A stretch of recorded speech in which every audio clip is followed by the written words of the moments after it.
And I'm Jen. And this is Talk Dogs with Us. Just another dog podcast that passes the Bechdel test. Hey.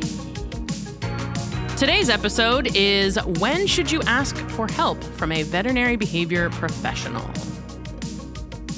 This episode is going to be geared towards trainers, veterinary medicine staff that see some of these things in their patients. Could be a groomer, could be a daycare worker, could be a shelter worker. We'll probably get into more stuff for groomers, shelter workers, and daycares at a later time.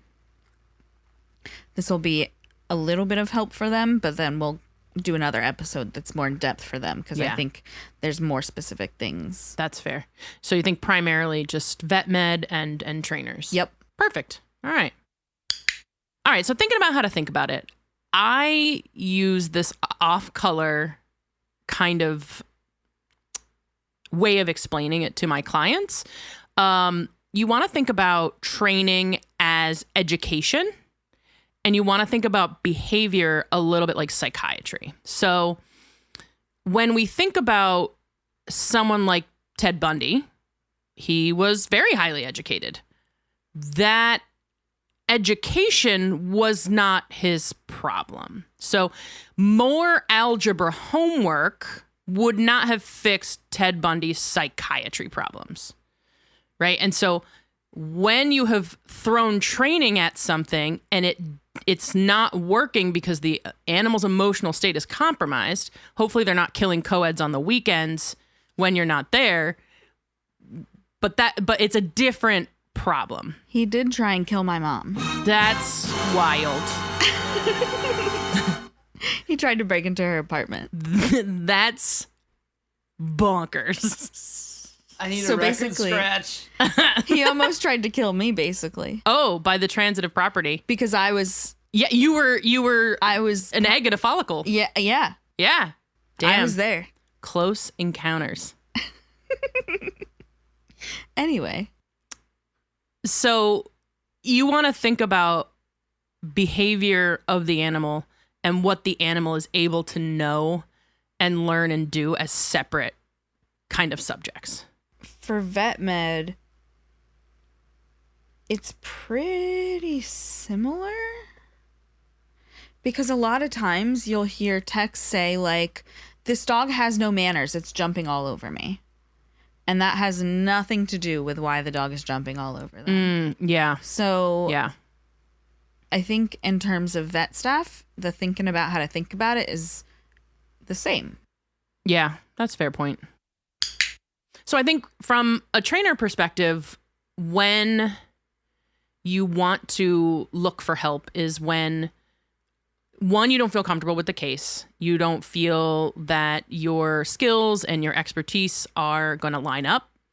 I would also say when you're not making progress, when you can't modify the environment enough, that you can't modify the circumstances enough to where the dog can learn what you're trying to teach them. That's a pretty good time to ask for help in your network. I think if anyone in the home is in danger. Yeah, that's a good one. If anybody in the home, another dog or a person, if there's like owner directed aggression or fear aggression towards a member of the family that the dog has not considered safe up until this point, I think that's a good place to reach for help because behaviorists are probably going to have safety tips. I know we do at our office, but they're going to have safety tips that can help keep everybody safe for management that may just go, a little out of the box thinking. Inner dog issues are pretty complicated and nuanced. Yeah. Inner dog stuff. Yeah. I feel like those are somewhere where having a mentor or reaching out to a behaviorist is your best bet. Yeah. Because in almost no scenario is training much required. It's more behavioral. Right. Because there's a lot of, when there's been fights in a household, there's not only trauma, but then there's like whatever version of distrust dogs could have, right? Because something really scary happened involving a housemate. And so how do you trust or believe that that housemate's ever going to be safe again? Yeah. If management fails or seems impossible, that is a time where we are going to need to have a behavioral medicine intervention of some sorts, at the very least. Yeah. A case that I have had recently that I just saw the other day has a triple dog household that they were fully separated. So they were doing 3 dogs worth of crate and rotate, which is just so hard. And I felt so bad for that family. And over the course of 8 sessions, what has allowed their behavior modification to take hold, to take effect, to be something that the dogs could learn and absorb and actually act on, was the fact that they had some support medically and just like emotional support for the humans through the veterinary behaviorists. So like getting the dogs to feel better in their brains and bodies first helped them to learn and apply the behavior mod that was being taught to them. And now that house is reintegrated and they take breaks in their crate, but it's not like every dog gets a shift out of the crate while the other 2 are crated. They can take turns. And actually I've gotten so many photos of them snuggling on the couch together, which is like literally my favorite thing. That randomly the dad will just be like, hey, check this out. And I'm like, hell yeah, brother, that's so good. Yeah, to get to see them come out on the other end of things. Yeah.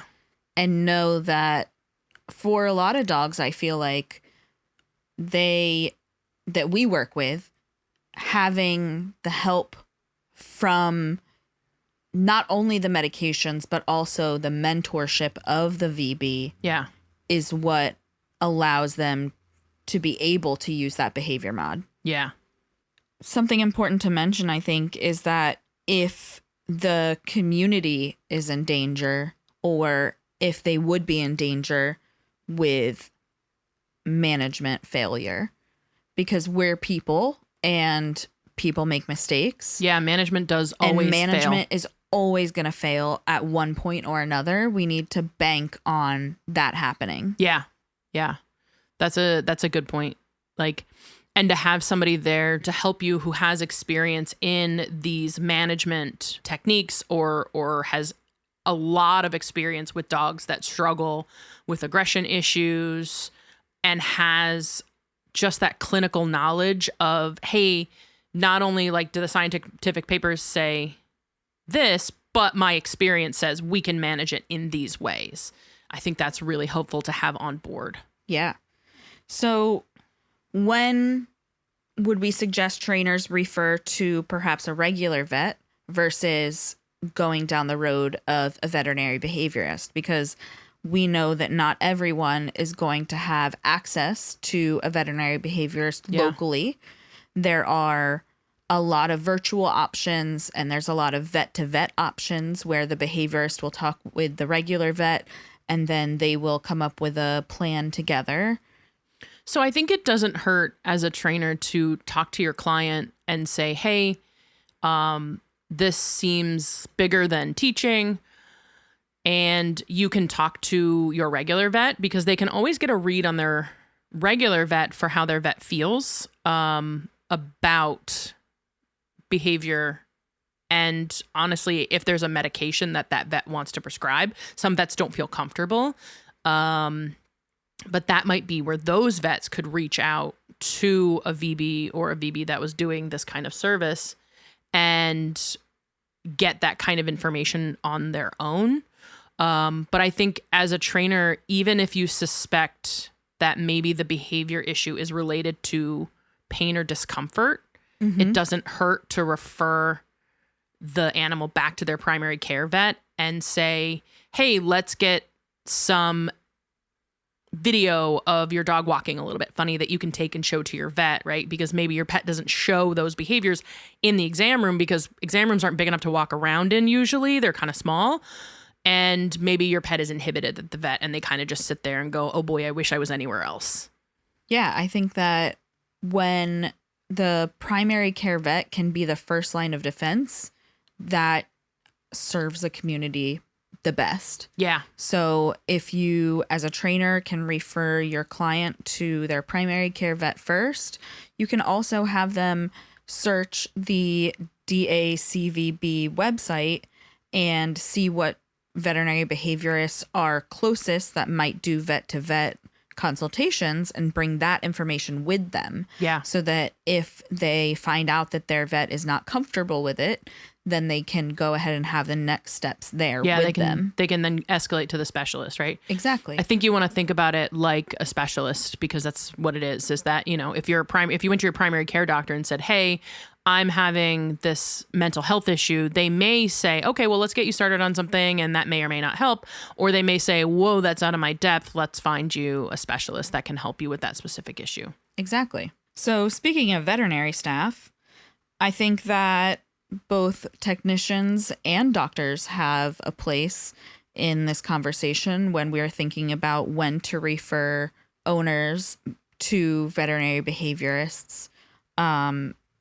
I think that for a lot of technicians that are doing single appointment type things like urgent care, ER, definitely dog fights, especially repeated dog fights, is a time that I would be handing them the information for a veterinary behaviorist, because that does not need to keep happening. Yeah, everybody needs to be safe in their own home. Dogs that have had foreign bodies twice or more, sometimes even once, even if they're foreign bodies that are passing, dogs that are eating rocks, socks, golden retrievers, they love their socks, man. Oof. And light bulbs too. Oh, we had a tortoise that ate a light bulb one time. How? It exploded in the tortoise's enclosure, and he just said, "Oh, crunchy lettuce." Ooh. Yeah. That's a bad plan. It took a while for it to pass, man. Huh. A long time. So I know this is Talk Dogs with us, but are turtles' digestive systems as slow as they are? Tortoises, yeah, for sure. Heck. Yeah. So it took Today a I while, learned. but he or she, I don't remember, made it and did great, I think. Wow. A happy ending. Yeah. Yeah. Anyway, if you're seeing a patient that is self-harming in some way, usually they'll be mutilating an appendage, like a tail or sometimes a toe. Sometimes it'll be after an amputation. Separation anxiety that is uncontrolled and causing harm, where they're hurting their mouth trying to get out. Yeah. My own dog broke his teeth off in his crate when he had a panic attack. Yeah, that was a really expensive vet bill. Yeah. Apparently carnassial teeth, which are the ones that are somewhere between the molars and the canines, they are real rooted in. And when it's healthy, it took some muscle to get it out, I guess. Dang. It's expensive. Anyway, other uncontrolled anxieties that are very apparent. Yeah. Basically, anytime behavior brings a pet to the ER or to urgent care or creates some kind of issue that needs emergent treatment, they should probably, or on a chronic basis, they should probably be seeing a veterinary behaviorist in some way. That's a good point. Because that stress level, that mental health duress is causing them to have an emergent health issue. Yep. And we gotta treat the whole pet. Yeah. Not just the insides. We can't just be... Well, I guess the brain's inside too. Yeah. Famously, Usually. yeah, inside a skull. Hopefully. Yeah. Unless you're inside out boy. Yeah, we can't just be pulling socks out of a golden retriever forever. We got to treat the It would be easier to get the socks out if they were inside out boy. Yeah, then they would be outside socks maybe. For regular vets who we might be referring some of these pets to, we have some information. Yeah, we pulled exactly one veterinary behaviorist and got some guidelines for when referrals can be a great idea. She who shall not be perceived. Yep, she said all puppies, full stop. Puppies, any kind of problems your puppy's got, let's send them to behavior and get them ironed out now. Puppies are not just magically one day going to grow up and not be stressed or anxious. They also are not blank slates. They I'm sure sorry to aren't. tell you. They are hatched with a host of problems sometimes. They got those genetics in there. Yep. Any owner-directed aggression, usually in PC, you don't Primary care.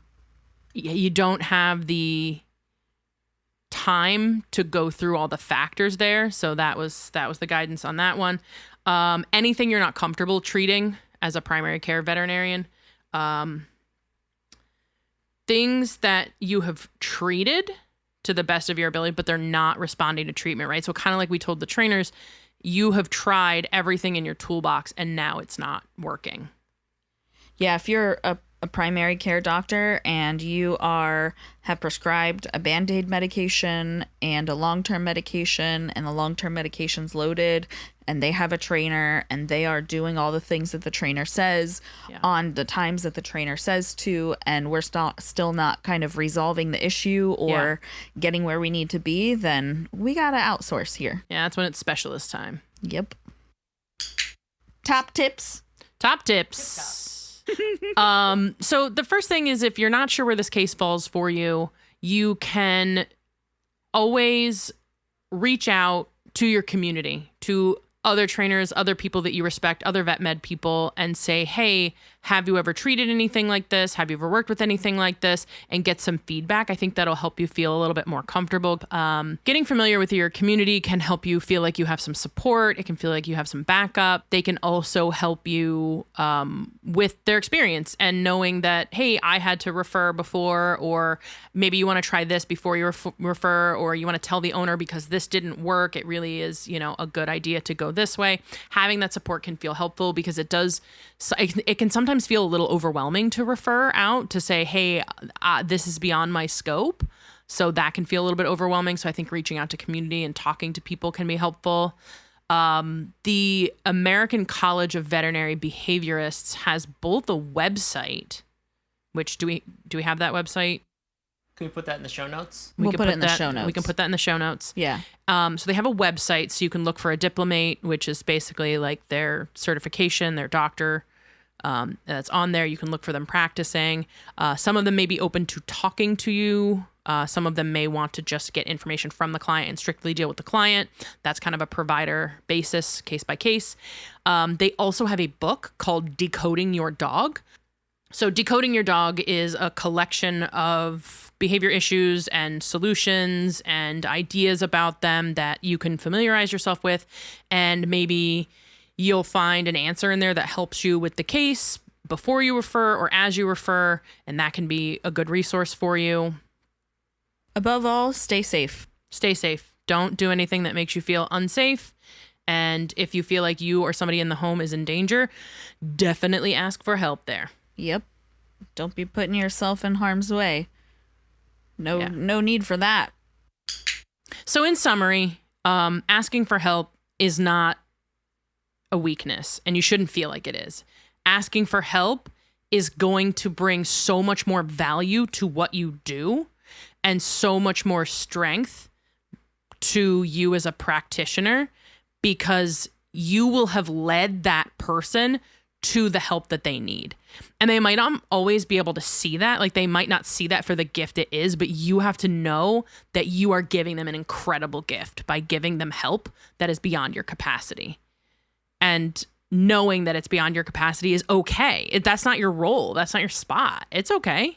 It also opens up a door in which you get to learn sometimes through that case. Yeah. And I think the real learning in community is the friends we made along the way, right? Exactly. Making those connections, right? And learning so much more about your craft and what you do and the dogs that you are helping. And part of that is knowing your limits, and you just got to get cool with that real quick. Yeah. Radical acceptance. Awesome. The end. The end. Good night.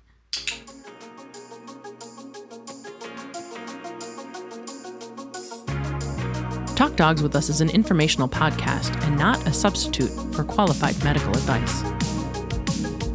Are you a pet professional or parent looking to learn more and challenge your current assumption about our pets? Then let's go on this journey together at our website, talkdogswithus.com. Give us a bark at Facebook and Instagram at Talk Dogs With Us.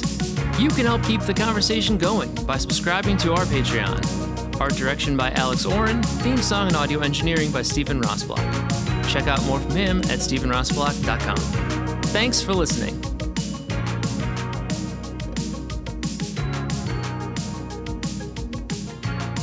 I need your feet to not touch me. They're bothering me. Ted Bundy and feet? On episode 7? How much do you charge for this shit? The it factor meter just broke. It's $0. On Patreon, there's even less feet. Because that's for the OnlyFans.